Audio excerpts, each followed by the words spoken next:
Assalamu alaikum dear students, my name is Mubashir Ahmed. I am here to teach you physics class 9. Students, last lecture में हमने Newton first law of motion को discuss किया था. आज हम discuss करेंगे Newton second law of motion.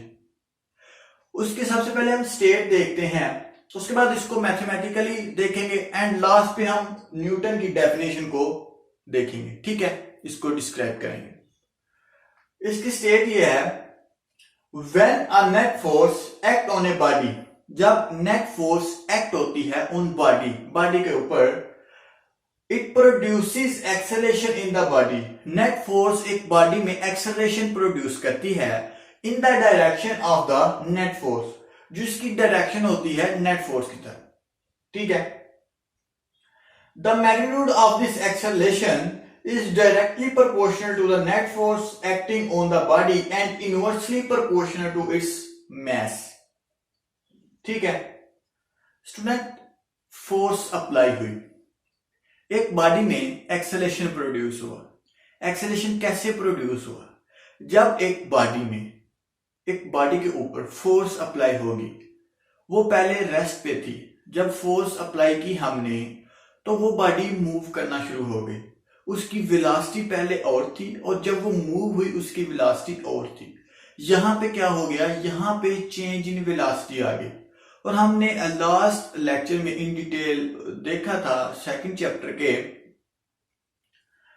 कि जब वेलोसिटी चेंज होती है तो इट्स मीन एक्सेलरेशन प्रोड्यूस हो रहा है. सो यहां पे एक्सेलरेशन प्रोड्यूस हुआ है. ठीक है, due to net force acting on the body. And जो एक्सेलरेशन प्रोड्यूस हुआ है उसकी डायरेक्शन फोर्स की तरफ है. और जो दूसरा पार्ट है स्टेट का वो ये है कि जो मैग्नीट्यूड ऑफ दिस एक्सेलरेशन है, जो एक्सेलरेशन है वो डायरेक्टली प्रोपोर्शनल है to the net force acting on the body. Acceleration directly proportional है फोर्स के. ठीक है, कि जितनी फोर्स अप्लाई होगी उतना ही एक्सेलरेशन होगा. एंड इनवर्सली प्रोपोर्शनल है टू इट्स मैस, और मैस के इनवर्सली प्रोपोर्शनल है. ठीक है, हम देखते हैं स्टेट में क्या है कि जो एक्सेलरेशन है वो डायरेक्टली प्रोपोर्शनल है किसके? फोर्स के. ठीक है, and acceleration is inversely proportional to mass. ये इक्वेशन हम 1 इसको कह लेते हैं और ये इसको हम इक्वेशन 2 कह लेते हैं. ठीक है स्टूडेंट, ये देखें, acceleration directly proportional, so acceleration directly proportional. ठीक है, एंड मास इनवर्सली प्रोपोर्शनल, और ये मास जो है इनवर्सली प्रोपोर्शनल है एक्सेलरेशन के. ठीक है, अब हम इन दोनों इक्वेशन को कंबाइन करते हैं. A is directly proportional to force and inversely proportional to mass. हमने इसको इकट्ठा लिख लिया. ठीक है, सो M जो है वो यहां पे आएगा, ये बन जाएगा MA is inversely proportional to F, sorry directly proportional to F. इसको हम ऐसे लिख लेते हैं, F is equal to, sorry F is directly proportional to MA. ठीक है, हमने ये डायरेक्टली प्रोपोर्शनल को, इस प्रोपोर्शनैलिटी को खत्म करना है. इसको हम कैसे खत्म करेंगे? एक प्रोपोर्शनैलिटी कांस्टेंट लगा लेंगे K, जिसकी वैल्यू है 1. K is equal to proportionality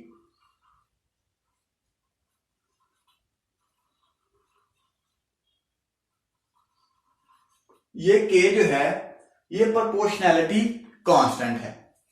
ठीक है, अब हम अगर K को यहां पुट करेंगे तो हमारे पास आएगा F is equal to K MA. K की वैल्यू हमने पुट की, K equal to 1, F is equal to MA. This is called Newton second law of motion. उम्मीद करता हूं कि आपको Newton second law of motion की स्टेट और जो हमने अभी मैथमेटिकल किया है इसकी आपको समझ आ गई होगी। स्टूडेंट, जब हम फर्स्ट चैप्टर पढ़ रहे थे फिजिक्स क्लास 9 का, उसमें हमने drive unit and base unit को डिस्कस किया था, ऐसा यूनिट को भी डिस्कस किया था। वहां पे हमने पढ़ा था कि जो फोर्स है वो उसका जो ऐसा यूनिट है, फोर्स का ऐसा यूनिट है वो किसके इक्वल है, वो इक्वल है न्यूटन के। फोर्स का एफ ऐसा यूनिट है, F is equal to M. Force का जो ऐसा यूनिट है वो एम है, न्यूटन है। और जो मैस है उसका ऐसा यूनिट क्या है, मैस का ऐसा यूनिट है किलोग्राम, ठीक है। और जो एक्सेलरेशन है उसका यूनिट क्या है, एक्सेलरेशन का यूनिट है मीटर पर सेकंड स्क्वायर। ये एक्सेलरेशन का ऐसा ही यूनिट है, ठीक है। अब हम इन वैल्यू को यहां पे अगर हम पुट करें तो हमारे पास क्या आएगा, एम की जगह हम किलोग्राम पुट करते हैं और एक्सेलरेशन की जगह मीटर पर सेकंड स्क्वायर पुट करते हैं, ठीक है। और जो फोर्स है हमारे पास वो किसके इक्वल है, न्यूटन के। ये हमारे पास सेकंड इक्वेशन ऑफ मोशन है, ये भी सेकंड इक्वेशन ऑफ मोशन है, लेकिन हमने इसको ऐसा यूनिट की मदद के साथ लिखा हुआ है, ठीक है। फोर्स का ऐसा यूनिट है न्यूटन, मास का ऐसा यूनिट है किलोग्राम और एक्सेलरेशन का ऐसा यूनिट है मीटर पर सेकंड स्क्वायर। और ये बन गया किलोग्राम मीटर पर सेकंड स्क्वायर इक्वल है न्यूटन के, ये न्यूटन के इक्वल है, ठीक है। अब हम डेफिनेशन करते हैं न्यूटन की, डेफिनेशन करते हैं हम न्यूटन की कि न्यूटन क्या है, कि 1 न्यूटन इज द फोर्स, एक न्यूटन फोर्स है जो कि प्रोड्यूस हुई है या प्रोड्यूस होगी कब, जब एक बॉडी में 1 मीटर पर सेकंड स्क्वायर एक्सेलरेशन हो और उसका मास हो 1 किलोग्राम, ठीक है। एक बॉडी में 1 न्यूटन फोर्स प्रोड्यूस होगी कब, जब एक बॉडी में 1 मीटर पर सेकंड स्क्वायर एक्सेलरेशन हो और 1 किलोग्राम उस बॉडी का वेट हो, ठीक है। यही था आज का स्टूडेंट हमारा टॉपिक। उम्मीद करता हूं कि आपको इस टॉपिक की अच्छे से समझ आ गई होगी। सबसे पहले हमने Newton second law of motion की स्टेट को देखा। हमने देखा कि एक नेट फोर्स जो है वो एक बॉडी में एक्सेलरेशन प्रोड्यूस कर रही है और जो एक्सेलरेशन है वो डायरेक्टली प्रोपोर्शनल है किसके, फोर्स के, कि जितनी फोर्स अप्लाई होगी उतना ही एक्सेलरेशन होगा और इनवर्सली प्रोपोर्शनल है मास के, ठीक है। सो ये स्टेट थी।